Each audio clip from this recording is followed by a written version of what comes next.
Hello বন্ধুরা, আজ আবার একটা ভিডিও নিয়ে এসেছি রান্নার। এই যে কচু শাক। আজ ইলিশ মাছের মাথা দিয়ে কচু শাক রান্না দেখাবো। এই যে কচু শাকগুলো কেটে নিচ্ছি, সব কাটা হয়ে গেছে, পরিষ্কার করে ধুয়ে নিয়েছি। এবার এটাকে প্রেসারে সেদ্ধ করে নেব।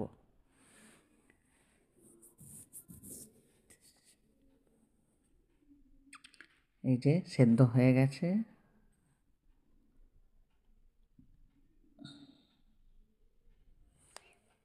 সেদ্ধ করে ওটা ছেঁকে নিলাম একটা ফুটো বাটিতে।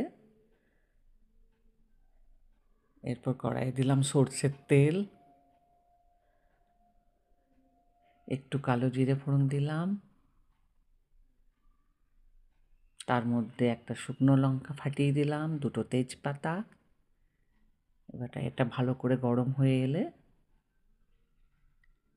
কচু শাকটা দিয়ে দেব।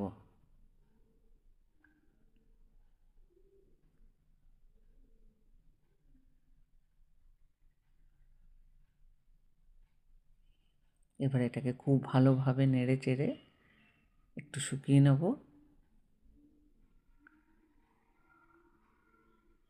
এতে এবার নুন হলুদ মিশিয়ে নেব।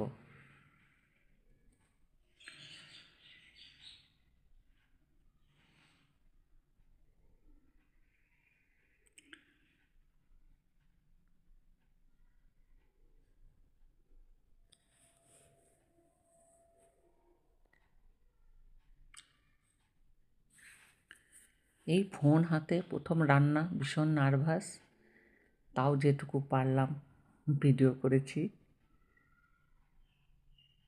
এই যে ইলিশ মাছের মাথাগুলো দিয়ে ভালো করে নেড়ে চেড়ে শুকনো করে নিয়ে এরপর এর মধ্যে একটু সামান্য চিনি দিয়ে নেড়ে চেড়ে নিলেই রান্না রেডি।